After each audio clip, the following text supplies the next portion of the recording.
Hi students, today we can deal with our next unit. The unit name is Aspects of Drama. In the last class, we discussed about growth of drama, origins of drama, etc. Today, we can deal with aspects of drama. In the beginning, there are some objectives. What are the main objectives of this unit? എന്തൊക്കെയാണ് ഈ ഒരു ചാപ്റ്ററിലെ ഈ ഒരു യൂണിറ്റിലെ main ആയിട്ടുള്ള objectives എന്തൊക്കെയാണ് ഇതിൽ ഉൾപ്പെടുത്തിയിട്ടുള്ളത്? പ്ലോട്ട്. ഓക്കെ, ഇതിൽ ഫസ്റ്റ് പറയുന്നത് ഡ്രാമാറ്റിക് സ്ട്രക്ചർ, ഒരു ഡ്രാമക്ക് ഉണ്ടായിരിക്കേണ്ട സ്ട്രക്ചറിനെ പറ്റിയിട്ട് പറയുന്നുണ്ട്. ദെൻ ഡ്രാമയുടെ ടെക്സ്ചറും പറയുന്നുണ്ട്. സ്ട്രക്ചറും ടെക്സ്ചറും നമുക്ക് നോക്കാം കേട്ടോ. സ്ട്രക്ചറിൽ എന്തൊക്കെയാണ് ഉൾക്കൊള്ളുന്നത്? Plot, character and unities. 3 unities വരുന്നുണ്ട്. ദെൻ ടെക്സ്ചറിൽ ഒരുപാട് കാര്യങ്ങൾ വരുന്നുണ്ട്. Acts and scenes, atmosphere, aside, motive, pantomime, poetic justice, ഇങ്ങനെ ഒരുപാട് ടെക്സ്ചറും ഇതിൽ വരുന്നുണ്ട്. അപ്പൊ ഇത്രയും കാര്യങ്ങളാണ് നമുക്ക് ഈ ഒരു യൂണിറ്റിൽ പഠിക്കാനുള്ളത്. ഓക്കെ, ഇനി നമുക്ക് നമ്മുടെ ഇൻട്രൊഡക്ഷൻ പാർട്ടിലേക്ക് വരുമ്പോൾ അതിൽ പറയുന്നത് ഡ്രാമയെ പറ്റിയിട്ടുള്ള ഒരു ഇൻട്രൊഡക്ഷൻ ആണ് തരുന്നത്. എന്തൊക്കെയാണെന്ന് നോക്കാം. ഡ്രാമ എന്ന് പറയുമ്പോൾ അതില് നിങ്ങളുടെ മനസ്സിലോടി വരിക സ്റ്റേജിൽ പെർഫോം ചെയ്യുന്ന ഒരു പ്രസന്റേഷൻ അല്ലെ. അപ്പൊ ആ ഡ്രാമയിൽ നിങ്ങൾ ഡ്രാമ എന്ന് പറയുന്ന ആ ഒരു സങ്കല്പത്തെ, ആ ഒരു സംഭവത്തെ മനസ്സിലേക്ക് കൊണ്ടുവരുമ്പോ നിങ്ങൾ ഡ്രാമ കണ്ടിട്ടുണ്ടാവും അല്ലെ. അപ്പൊ ആ ഒരു സമയത്ത് എന്തൊക്കെയാണ് മനസ്സിൽ വരുന്നത്? ഒരുപാട് ക്യാരക്ടേഴ്സ് ഉണ്ടായിരിക്കും അല്ലെ, പിന്നെ പ്ലോട്ട് ഉണ്ടായിരിക്കും, പിന്നെ അതിൽ സബായിട്ട് വരുന്ന കുറെ എലമെന്റ്സ് ഉണ്ടായിരിക്കും, കുറെ ആക്ടേഴ്സ് നിന്ന് പ്രസന്റ് ചെയ്യും, ഡയലോഗ്സ് പറയും അവര്. ആ ഡയലോഗ്സിന് വ്യത്യസ്തങ്ങളായിട്ടുള്ള തലത്തിലുള്ളതാവാം. അങ്ങനെ ഒരുപാട് എലമെന്റ്സ് കൂടി ചേർന്നതാണ് ഡ്രാമ. അപ്പൊ ഡ്രാമ എന്ന് പറയുമ്പോൾ എന്താണ്? The most dependent of art forms, that is director, actor, dialogues, story, action, settings, props, costumes, stage and spectators. ഇപ്പൊ ഡ്രാമക്ക് ഓഡിയൻസ് ഉണ്ടാവുമല്ലോ അല്ലെ. നിങ്ങളാണ് ഓഡിയൻസ് എന്ന് സങ്കല്പിക്കും. അപ്പൊ നമ്മള് ഓഡിയൻസ് ഡ്രാമ കാണുമ്പോ ആ ഡ്രാമക്ക് ഒരു ഡയറക്ടർ ഉണ്ടായിരിക്കും, ആക്ടർ, അതുപോലെ ആക്ടേഴ്സ് ഡയലോഗ്സ് പറയും. സ്റ്റോറിനെ ബേസ് ചെയ്തിട്ടാവും ഒരു ഡ്രാമ ഉണ്ടായിരിക്കുക. ദെൻ സെറ്റിംഗ്സ് ഉണ്ടായിരിക്കും, കോസ്റ്റ്യൂംസ് ഉണ്ടായിരിക്കും, സ്റ്റേജ്, ഇങ്ങനെയെല്ലാം ഉണ്ടായിരിക്കും. അപ്പൊ ഇത്രയും വേണം ഒരു ഡ്രാമ പ്ലേ ചെയ്യാൻ, സംഭവിക്കാൻ ഇത്രയും കാര്യങ്ങൾ വേണം. ദെൻ ഡ്രാമയിൽ conflict, action, crisis and atmosphere ഇതും ഉൾക്കൊള്ളുന്നുണ്ട്. ഓക്കെ, ഇതെല്ലാം ഒരു ഫിലിമിനെ സംബന്ധിച്ച് നമ്മൾ നോക്കുകയാണെങ്കിൽ നമുക്ക് കാണാൻ കഴിയും. ഓക്കെ, അപ്പൊ ഇത്രയും കാര്യങ്ങളാണ് ഡ്രാമനെ നമുക്കൊരു എന്റർടൈൻമെന്റ് ആയിട്ട് നമ്മുടെ മുന്നിലേക്ക് കൊണ്ടെത്തിക്കുന്നത്. ഇത്രയും കാര്യങ്ങൾ നന്നായിട്ട് എഫക്റ്റീവ് ആയിട്ട് പ്രസന്റ് ചെയ്താൽ മാത്രമേ ഉള്ളൂ നമുക്ക് അതിന് സാധിക്കുക. ഓക്കെ,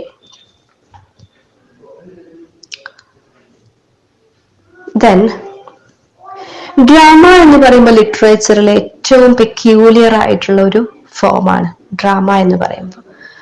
ദെൻ ഇനി നമുക്ക് എന്താണ് ടെക്സ്ചറും സ്ട്രക്ചറും തമ്മിലുള്ള വ്യത്യാസം എന്ന് നോക്കാം. ഓക്കെ, ഇപ്പൊ നമുക്ക് ആ ടേം എന്താണ്, സ്ട്രക്ചർ എന്താണ്, texture, we can look into that term. നമുക്ക് ഒരു ലിറ്റററി ടെക്സ്റ്റിനെ നമ്മൾ സങ്കല്പിക്കുകയാണ് എന്തുമായിട്ട്? ഒരു ബിൽഡിംഗ് ആയിട്ട് സങ്കല്പിക്കുകയാണ്. ഓക്കെ, അപ്പൊ അതിൽ the foundation, pillars, beams, walls, roofs etcetera are the structure of a building. But the finish with paints, colour combination, accessories, wood works, floorings etcetera are the texture of the building. അപ്പൊ നമ്മുടെ ലിറ്ററേച്ചറിനെ ഒരു ബിൽഡിങ്ങുമായിട്ട് ഒരു literary ടെക്സ്റ്റിനെ നമുക്കൊരു ബിൽഡിങ്ങുമായിട്ട് നമ്മൾ connect ചെയ്യുകയാണെങ്കിൽ അതിൽ എന്തൊക്കെയുണ്ട്?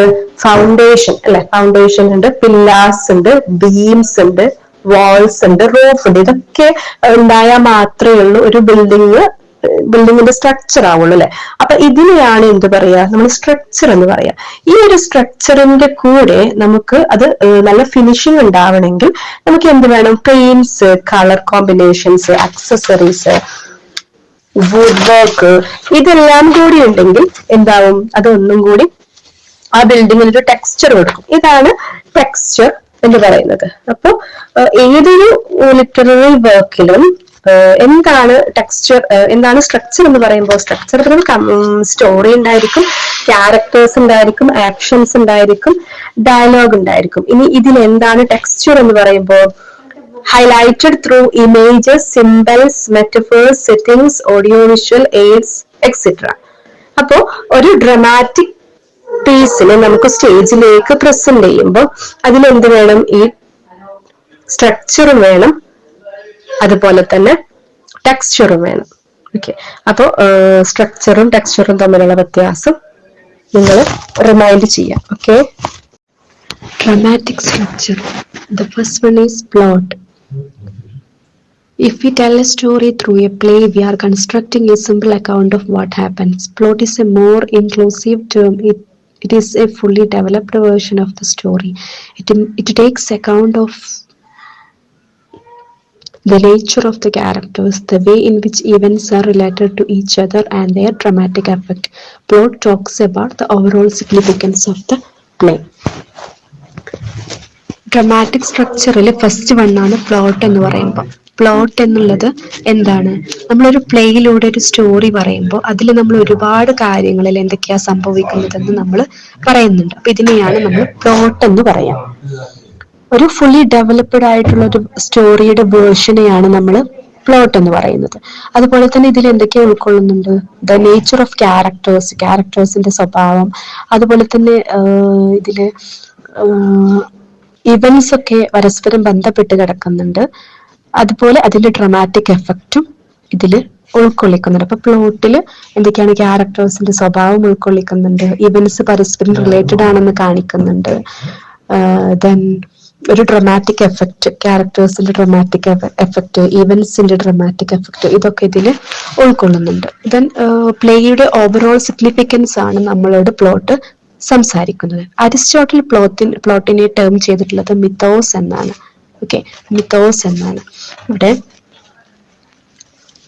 Plot and characters are interdependent. പ്ലോട്ടും ക്യാരക്ടേഴ്സും എന്താണ്? പരസ്പരം connected ആണ്. To put into Henry James' words, what is character but the determination of incident? What is incident but the illustration of character?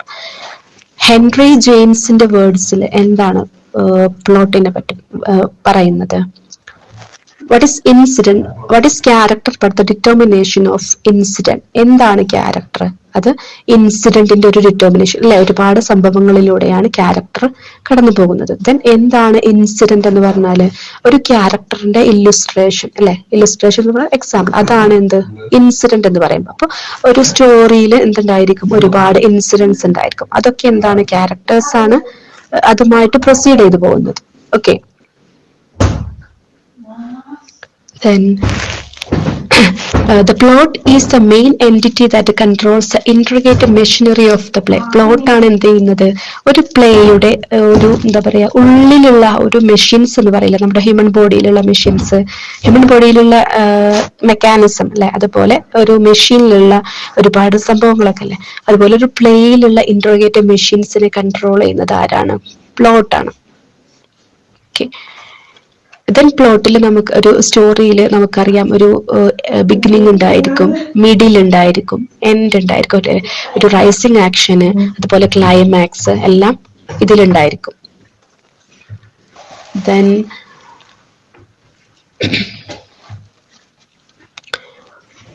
Fritiac pyramids, he described the typical plot of a 5-act play as a pyramidal shape. Okay, പ്ലോട്ടിൽ നമുക്ക് കാണാൻ കഴിയും പ്രൊട്ടഗോണിസ്റ്റിന്റെ fortunes കാണാൻ കഴിയും, then പ്രൊട്ടഗോണിസ്റ്റിന്റെ failure കാണാൻ കഴിയും. ട്രാജഡിയിൽ നമുക്ക് പ്രൊട്ടഗോണിസ്റ്റിന്റെ failure കാണാൻ കഴിയും, ഓർ സക്സസ്, കോമിക് പ്ലോട്ട്സിൽ സക്സസ് കാണാൻ കഴിയും. ദെൻ റെക്കഗ്നിഷൻ അല്ലെ, നമ്മൾ തിരിച്ചറിവ്, മനസ്സിലാക്കൽ, ഇതെല്ലാം നമുക്ക് പ്ലോട്ടിൽ നമുക്ക് ഫീൽ ചെയ്യാൻ സാധിക്കും. Okay, a plot may have a subplot, a second story that is complete and runs parallel to the main plot. The subplot seems to broaden our perspective on the main plot. For example, in Shakespeare's King Lear, Lear's story and Gloucester's story run parallel. ഒരു പ്ലോട്ടിന് ശരിക്കും എന്തായിട്ടുണ്ടായിരിക്കും? ഒരു sub plot, ഒരു second story ഉണ്ടായിരിക്കും.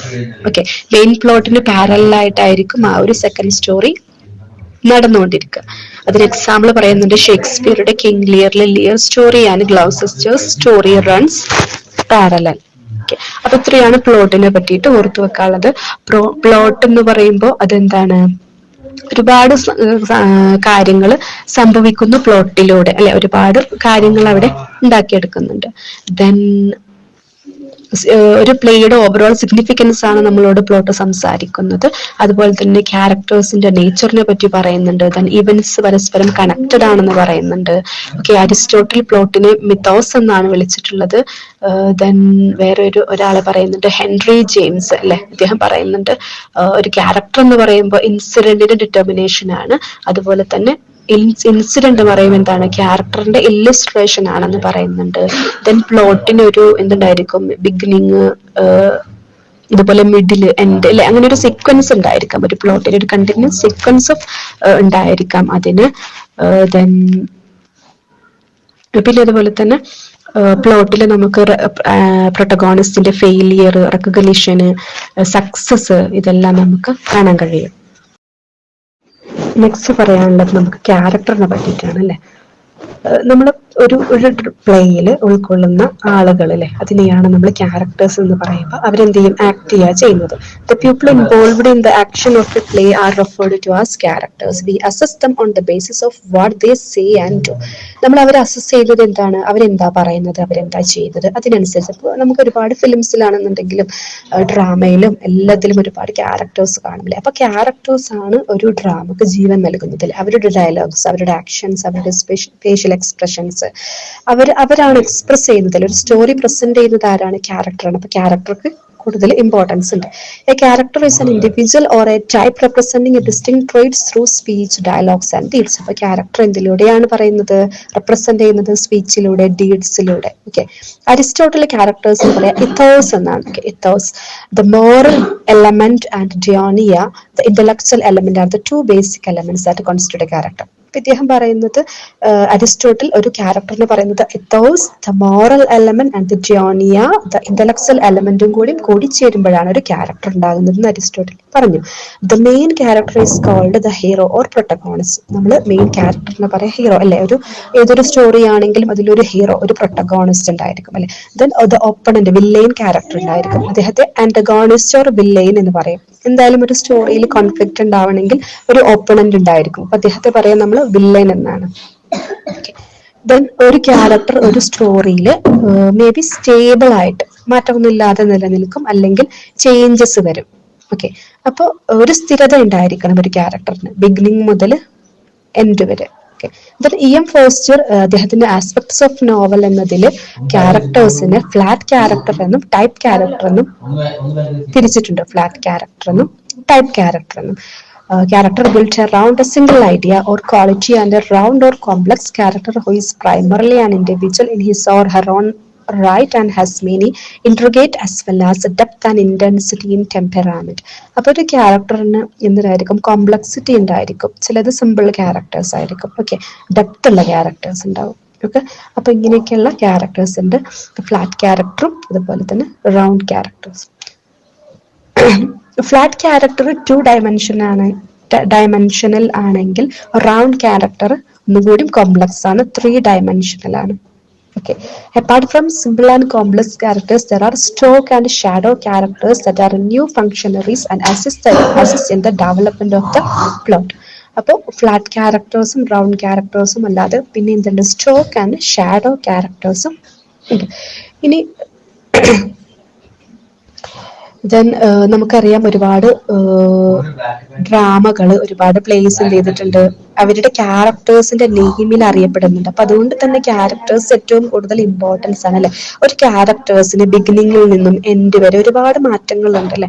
അവരാണ് ആ ഒരു പ്ലേനെ മുന്നോട്ട് നയിക്കുന്നത്, അവരിലൂടെയാണ് ആ ഒരു പ്ലേ ജീവിക്കുന്നത് അല്ലെ. അവരുടെ ഡയലോഗ്സ്, അവരുടെ എക്സ്പ്രഷൻ അല്ലെ, അതൊക്കെ നന്നായാൽ മാത്രമേ ഒരു പ്ലേ നന്നാവുകയുള്ളൂ. ഓക്കെ, അപ്പോ നമുക്കറിയാം റോമിയോ ആൻഡ് ജൂലിയറ്റ്, അതെന്താണ്, ക്യാരക്ടേഴ്സിന്റെ നെയിമിലാണ് അറിയപ്പെടുന്നത്. King Lear, Hamlet, Othello, Macbeth, Doctor Faustus, then Ben Jonson's Volpone, Brecht's, Mother Courage, ഇതൊക്കെ എന്താണ്, ക്യാരക്ടേഴ്സിലൂടെയാണ് അറിയപ്പെടുന്നത്. ഓക്കെ, ബോഡിലി പ്രൈസ്, ജെസ്റ്റേഴ്സ്, ഇതൊക്കെ ഒരു ക്യാരക്ടറിന്റെ എസൻസ് മനസ്സിലാക്കാൻ ഏറ്റവും നല്ലതാണ്. ഓക്കെ.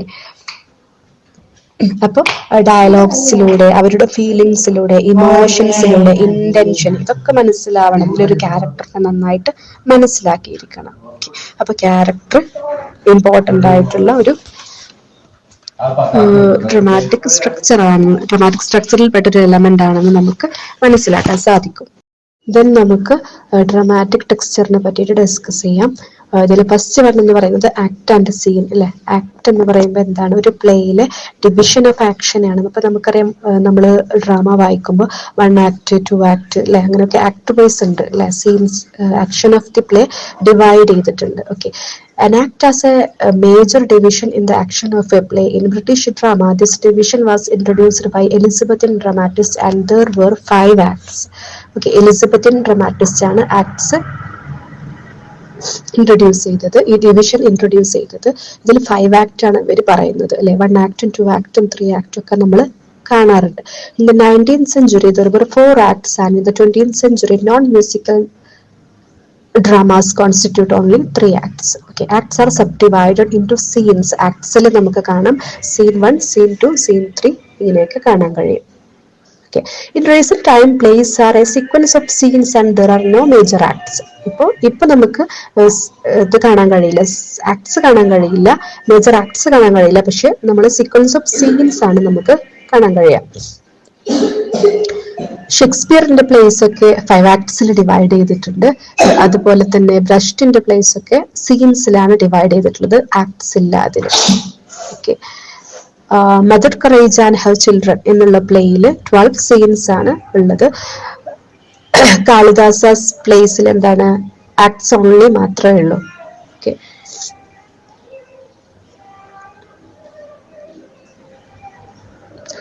നമുക്ക് ആക്ടും സീനും എങ്ങനെയാണ് ഡിഫറൻഷിയേറ്റ് ചെയ്യുക, ഈസിലി ഡിഫറൻഷിയേറ്റ് ചെയ്യാം. 2 കാര്യങ്ങൾ നോക്കിയിട്ട് എങ്ങനെയാ? The curtain falls only after the acts ends and the scenes can change just by dimming of light in the vision is usually between acts. Curtain എന്താ ചെയ്യുന്നത്? ഫോളോ ചെയ്യുന്നത് ഓൺലി ആക്ട്സ് എൻഡ് ചെയ്തതിന് മാത്രമാണ് അല്ലെ. സീൻസ് എന്ത് ചെയ്യുന്നു? പിന്നെ just change ചെയ്യുന്നു. Okay, a scene is an independent unit marked by the continuity of action without any change of place or break in time. Scene എന്ന് പറയുമ്പോൾ എന്താണ്? അതൊരു ഇൻഡിപെൻഡന്റ് യൂണിറ്റ് ആണ്. ഓക്കെ. കണ്ടിന്യൂറ്റി ഓഫ് ആക്ഷൻ അതിലുണ്ട്. ടൈമിനോ ബ്രേക്കിനോ ഒന്നും മാറ്റമില്ലാതെ ഒരു കണ്ടിന്യൂറ്റി, ഒരു ആക്ഷൻ ഇതിനുണ്ട്, സീനിന് ഉണ്ട്.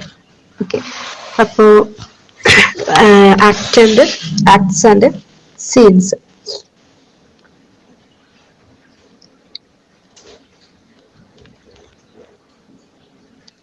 Then we have already on 1 act plays ഒക്കെ നമുക്കുണ്ട്. Then atmosphere ഡ്രാമയുടെ ഡ്രമാറ്റിക് സ്ട്രക്ചറിൽ പെട്ട വേറൊന്നാണ് അറ്റ്മോസ്ഫിയർ. ഇതെന്താണ്? It is the tone pervading a section or whole of the drama. The atmosphere can be happy, sad, suspenseful, fearful, religious, etcetera. Okay. അപ്പൊ നമുക്കറിയാം ഒരു atmosphere, ഒരു സിറ്റുവേഷന്റെ അറ്റ്മോസ്ഫിയറിൽ ഹാപ്പി ആയിരിക്കാം, ചിലപ്പം സാഡ് ആയിരിക്കാം, അല്ലെങ്കിൽ വേറെ എന്തെങ്കിലും റിലീജിയസ് ആയിരിക്കാം, ഫിയർഫുൾ ആയിരിക്കാം. അതുപോലെ തന്നെ ഡ്രാമയിൽ എന്തുണ്ട്? അതിന്റെ അറ്റ്മോസ്ഫിയർ വ്യത്യസ്തങ്ങളായിട്ടുള്ളതാണ്. Happy, sad, suspenseful, fearful. ഇപ്പൊ നമുക്ക് ഒരുപാട് ഡ്രാമകൾ അറിയാം. കിങ് ലിയർ, മാക്ബത്ത്, ഇതിന്റെയൊക്കെ എന്താണെന്ന് അറിയാം, അറ്റ്മോസ്ഫിയർ. അതുപോലെ തന്നെ കോമിക് ആയിട്ടുള്ള എലമെന്റ്സ് അതിൽ വരും. ദെൻ ഹാംലെറ്റിൽ നമുക്കറിയാം ഇനീഷ്യൽ സ്റ്റേജ് ഓഫ് ദി ഡ്രാമയിൽ ഗോസ്റ്റ് എൻ്റർ ചെയ്യുമ്പോൾ അതൊരു ആ ഒരു അറ്റ്മോസ്ഫിയർ ഭയങ്കര ടെൻഷൻ ഉണ്ടാക്കുന്നു, ഫിയർഫുൾ ആയിട്ടുള്ള ഒരു അറ്റ്മോസ്ഫിയർ ആണ്. അപ്പോൾ വ്യത്യസ്തങ്ങളായിട്ടുള്ള ഡ്രാമകൾക്ക് വ്യത്യസ്തങ്ങളായിട്ടുള്ള അറ്റ്മോസ്ഫിയർ ആണ് ഉണ്ടാവുക. അപ്പൊ നമുക്ക് ഡ്രാമ ആ ഒരു സീന് വരുമ്പോൾ നമുക്ക് മനസ്സിലാവും എന്താണ് അവിടുത്തെ അറ്റ്മോസ്ഫിയർ എന്ന്. Aside, these are the lines whispered to the audience or to another character on stage, not meant to be heard by all the characters on stage. Sometimes the purpose is to inform the audience. Aside എന്ന് പറയുമ്പോൾ lines ആണ്. ആരാ ചെയ്യുന്നത്? ഓഡിയൻസിലേക്ക് Whisper ചെയ്യുന്ന വിടുന്ന ഒരു lines ആണ്. Okay. പക്ഷെ സ്റ്റേജിലെ എല്ലാ ക്യാരക്ടേഴ്സും ഇത് കേട്ടുകൊള്ളണം എന്നില്ല. ചിലപ്പോൾ എന്തായിരിക്കാം, ഓഡിയൻസിനെ ഇൻഫോം ചെയ്യാൻ എന്തെങ്കിലും പറയുന്നതായിരിക്കാം. Okay. Then comic relief.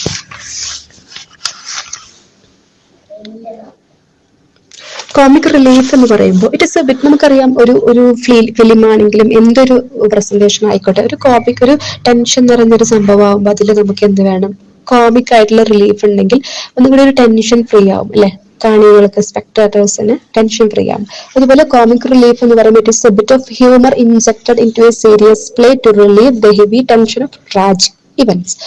In the introduction of comic characters, speeches or scenes in a serious work of art to elevate tension and add variety. Comic relief characters amuse the audience. Okay. അപ്പോൾ അത് comic relief characters എന്ത് ചെയ്യും, ഓഡിയൻസിനെ amuse ചെയ്യാൻ വേണ്ടിയിട്ടാണ്. ഈ ഒരു theatrical device frequently use ചെയ്തത് Elizabethan ട്രാജഡിയിലാണ്. കാരണം എന്താണ്, അതിലൊരുപാട് ട്രാജഡിയിൽ ഒരുപാട് ഫിയർ ഉണ്ടായിരിക്കുമല്ലോ. അത് the horse courser scenes in Marlowe's Doctor Faustus on the grave diggers in Shakespeare's Hamlet. അപ്പോൾ എക്സാമ്പിൾ പറയുന്നുണ്ട് അതിന്. അപ്പൊ കോമിക് റിലീഫ് എന്ന് പറയുമ്പോൾ ഒരു പ്ലേയുടെ ഒഴിച്ചുകൂടാൻ പറ്റാത്തൊരു സംഭവമാണ്. എന്തിനാണ് ഇത്, ടെൻഷൻ കുറക്കാൻ വേണ്ടിയിട്ടാണ്, വെറൈറ്റി കൊണ്ടുവരാൻ വേണ്ടിയിട്ടാണ്. ഹെവി ട്രാജിക് ആയിട്ടുള്ള ഇവന്റ്സ് ഉണ്ടാകുമ്പോൾ അതിലൊന്ന് ഒരു സീരിയസ് പ്ലേ ഒന്ന് നമുക്കൊന്ന് റിലാക്സ് ചെയ്യാൻ വേണ്ടിയിട്ടാണ് കോമിക് റിലീഫ് ഉണ്ടാക്കുന്നത്. The next one, Deus ex machina. It is a Latin for a god from a machine. It describes the practice of some Greek playwrights, especially Euripides, to end a drama with a god lowered to the stage by a mechanical apparatus who by his judgment and commands resolve the dilemmas of the human characters. The phrase is now used for any improbable device by which the plot is resolved. ഇതിൽ എന്താ പറയുന്നത് വെച്ചാൽ Latin, it is Latin for a god from a machine. ഒരു മെഷീനിൽ നിന്നും God വരിക അല്ലെ, ഇപ്പൊ ദൈവത്തെ പ്രസന്റ് ചെയ്യുക, ഇതിനാണ് ഈ ഒരു ടേം യൂസ് ചെയ്യുന്നത്. സം ഗ്രീക്ക് പ്ലേ റൈറ്റ്സ് എന്ത് ചെയ്തിട്ടുണ്ട്, എസ്പെഷ്യലി യൂറിപ്പൈഡ്സ് ഒക്കെ ഡ്രാമ എൻഡ് ചെയ്യുന്നത് ഒരു ഗോഡിനെ വെച്ചിട്ടാണ്. അപ്പോൾ സ്റ്റേജിലേക്ക് ഒരു മെക്കാനിക്കൽ അപ്പാരറ്റസ് ഇറക്കി വെച്ചിട്ട് എന്ത് ചെയ്യുക, അപ്പൊ ആ ഒരു ഗോഡിനെ പ്രസന്റ് ചെയ്യാം. ഓക്കെ, അതാണ് ഇതിലൂടെ പറയുന്നത്. Okay, then foreshadow. This indicates lines that give a hint of clue to future events. ഫ്യൂച്ചറിൽ എന്തോന്ന് വരാൻ പോകുന്നുണ്ട്, അപ്പൊ അതിനെയാണ് അതിൽ യൂസ് ചെയ്തതാണ് foreshadow എന്നുള്ളത്. Then flashback. It is used to try the playwright to narrate an incident from the past, and this either interrupts the main story lines of the play or is used by the chorus at the beginning of the act scene. Flashback technique നമുക്കറിയാം എന്താണ്, play right എന്താ ചെയ്തത്, incident പാസ്റ്റിലുള്ള ഒരു incident, main സ്റ്റോറിയിൽ ഒരു പാസ്റ്റിലുള്ള incident വരുമ്പോൾ അവിടെ എന്ത് ചെയ്യുന്നുണ്ട്, ഫ്ലാഷ് ബാക്ക് ടെക്നിക്സ് യൂസ് ചെയ്യുന്നുണ്ട്. ഓക്കെ, ഫ്ലാഷ് ബാക്ക് നമ്മൾ എപ്പോഴും കാണുന്നതാണ് സ്റ്റോറിയിൽ. Then mask. Mask was introduced in Renaissance Italy and flourished in England. It was elaborated from the court entertainment that combined poetic drama, music, song, dance, costumes, and stage spectacles. The characters wore masks at the end of their mask. Mask എന്ന് പറയുമ്പോൾ renaissance ഇറ്റലിയിലാണ് introduce ചെയ്തത്. അത് flourished ആയിട്ടുള്ളത് ഇംഗ്ലണ്ടിലാണ് പിന്നെ ആ ഒരു വളർച്ച വന്നത്. ഓക്കെ, കോർട്ട് എന്റർടൈൻമെന്റിന്റെ ഒരു എലാബറേറ്റ് ഫോമായിട്ട് മാസ്കിനെ കാണാൻ കഴിയും. ഇതിൽ എന്തൊക്കെയുണ്ട്, poetic drama, music, song, dance, costume and stage spectacle.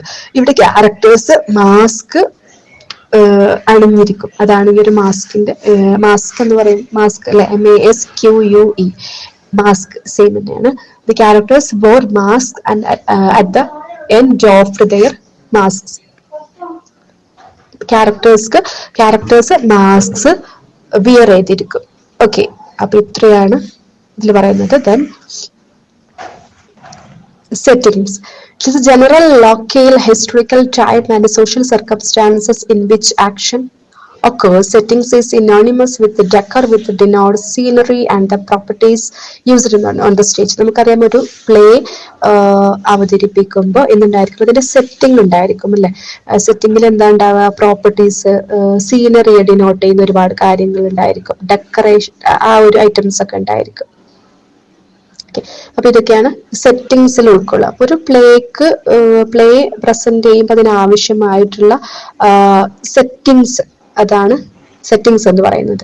Then soliloquy. It is the act of talking to oneself, usually aloud and alone on the stage. This is a dramatic presentation of the character's inner thoughts. നമുക്കറിയാം, നമ്മൾ സ്വയം സംസാരിക്കാറുണ്ടല്ലേ, നമ്മൾ സ്വന്തം ഇങ്ങനെ soliloquy, ആത്മകഥം പറയാറുണ്ട്. അപ്പോൾ ഇതൊരു എന്താ പറയാ, ടോക്കിംഗ് ആക്ട് ആണ്. പ്ലേയിൽ സാധാരണ യൂസ് ചെയ്യാറ് നമ്മൾ ക്യാരക്ടേഴ്സ് പറയുമല്ലോ, സ്വന്തം ഇങ്ങനെ ലൗഡർ എന്ത് ചെയ്യാണ്, സ്റ്റേജിൽ നിന്ന് സംസാരിക്കുകയാണ്.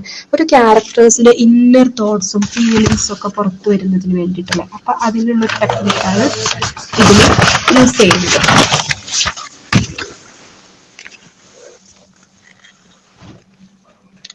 ഹാംലെറ്റ്സിന്റെ best known are Hamlet soliloquies in Shakespeare's play of the same name. അപ്പോൾ ഹാംലെറ്റ്സിന്റെ സൊളിലോക്കീസ് ഫേമസ് ആണ്. ഇതിന്റെ ഇന്റൻഷൻ എന്താന്ന് വെച്ചിട്ടുണ്ടെങ്കിൽ എന്താണ്, ഒരു ആക്ഷന്റെ സിഗ്നിഫിക്കൻസ് വൈഡർ ആക്കുക. അപ്പൊ ഒരു ക്യാരക്ടേഴ്സ് എന്തുണ്ടായിരിക്കും, അവരുടെ ആ ഒരു ഇന്നർ തോട്ട്സ്, ഇന്നർ ഫീലിങ്സിന്റെ സിഗ്നിഫിക്കൻസ്, അവരെന്താണ് ചിന്തിക്കുന്നതെന്ന് ഓഡിയൻസിന് അറിയിക്കുകയാണ്. ഓക്കെ, അപ്പൊ സൊളിലോക്കി എന്ന് പറയുമ്പോൾ ഒരു ക്യാരക്ടർ അനുഭവിക്കുന്ന മെന്റൽ ആയിട്ടുള്ള ഇമോഷണൽ ആയിട്ടുള്ള കണ്ടീഷൻസിനെ അറിയിക്കാൻ വേണ്ടിയിട്ടാണ് സൊളിലോക്കി യൂസ് ചെയ്യുന്നത്. ഓക്കെ, അപ്പൊ സൊളിലോക്കി ഉണ്ടെങ്കിൽ ഓഡിയൻസിന് മനസ്സിലാകും എന്താണ് ഈ ഒരു ക്യാരക്ടർ തിങ്ക് ചെയ്യുന്നതെന്ന്. Okay, then motif. It is a conspicuous element such as a type of incident, dance, reference and formula which occurs frequently. Motif എന്ന് പറയുമ്പോൾ റിപ്പീറ്റഡ് ആയിട്ട് വരുന്ന എന്തെങ്കിലും ഫ്രേസോ സീനറിയോ ഇമേജുകളോ എന്തെങ്കിലും അവതരിപ്പിക്കുക. അതൊരു ഇൻസിഡന്റ് ആയിരിക്കാം, അല്ലെങ്കിൽ ഒരു ഡാൻസ് ആയിരിക്കാം, അല്ലെങ്കിൽ ഒരു റെഫറൻസ് ഫോർമുല ആയിരിക്കും. ഫ്രീക്വന്റ്ലി സംഭവിക്കുന്ന ഒരു കാര്യത്തെ നമ്മൾ പ്ലേയിൽ പ്രസന്റ് ചെയ്യുക, അതിനെയാണ് മോട്ടീഫ് എന്ന് പറയുക. Then pantomime, also known as a dumb show, it is to enact on the stage without speech, using only postures, gestures, bodily movements and exaggerated facial expression. At times music was introduced. Charlie Chaplin movies are a fine example of pantomime show. ചിലപ്പോൾ നമ്മൾ എന്ത് ചെയ്യും, dumb show present ചെയ്യും പ്ലേയില്. Okay, അത് എങ്ങനെയാ present ചെയ്യുന്നത്, speech ഇല്ലാതെ only പോസ്ചറും ജസ്റ്റേഴ്സും bodily movements ഒക്കെ യൂസ് ചെയ്തിട്ട് ഫേഷ്യൽ എക്സ്പ്രഷൻ എക്സാജറേറ്റ് ചെയ്യാണ് ഇവിടെ ചെയ്യുന്നത്. ഓക്കെ, പാൻറ്റമൈം ഫേഷ്യൽ എക്സ്പ്രഷന് എക്സാജറേറ്റ് ചെയ്യുന്നുണ്ട്, ദെൻ ബോഡി മൂവ്മെന്റ്സ് കാണിക്കുന്നുണ്ട്, ജസ്റ്റേഴ്സ്. പക്ഷെ ഇവിടെ നമ്മൾ ടോക്ക് ചെയ്യുന്നില്ല. ഓക്കെ, വിത്തൗട്ട് സ്പീച്ച് ആണ്. Irony. Dramatic irony is a method of expression in which the ordinary meaning of the word is opposite to the thought in the speaker's mind and the events are contrary to what would be naturally expected. Dramatic irony എന്ന് പറയുന്നത് ഒരു method of expression ആണ്. ഇതിലെന്താ ചെയ്യുന്നത്, എന്താണോ ഉദ്ദേശിക്കുന്നത് അതിന്റെ opposite ആയിട്ടുള്ള വേർഡ് പറയാം. ഓക്കെ, സ്പീക്കേഴ്സിന്റെ മൈൻഡിൽ പറയാം. And the events are contrary to what would be naturally expected. നമ്മൾ പ്രതീക്ഷിക്കുന്നതിന്റെ ഓപ്പോസിറ്റ്. ഓക്കെ, അത് പറയാം. The audience or reader shares or with the knowledge of present or future circumstances of which the character is ignorant. വരാൻ പോകുന്ന അല്ലെങ്കിൽ പ്രസന്റിലുള്ള ഒരു കാര്യത്തിന് നേരെ opposite ആയിട്ടുള്ള കാര്യം, അതിൽ ക്യാരക്ടർ ഇഗ്നോറന്റ് ആണ്, പക്ഷെ ഓഡിയൻസിന് എന്ത് ഒരു ക്ലൂ കൊടുക്കുക. ഓക്കെ, അങ്ങനെയുള്ള കാര്യങ്ങളാണ് ഐറണി എന്ന് പറയുന്നത്. സോഫോക്ലിസിന്റെ ഈഡിപ്പസും അതുപോലെ ഷേക്സ്പിയേഴ്സിന്റെ 12th നൈറ്റിലും ഇതൊക്കെ എന്താണ്, ഒരു ട്രാജിക് ഐറണിക്ക് എക്സാമ്പിൾ ആണ്. മുന്നേ കൂട്ടി നമ്മൾ ഒരു കാര്യം പറയാം, പക്ഷെ അതെന്താണ് സ്പീക്കേഴ്സിന്റെ മൈൻഡിലുള്ള തോട്ടിന്റെ ഓപ്പോസിറ്റ് ആയിട്ടുള്ള വേർഡ്സ് അങ്ങനെ അവതരിപ്പിക്കുക. ഓക്കെ, അതാണ് ഡ്രാമാറ്റിക് ഐറണി എന്ന് പറയുന്നത്.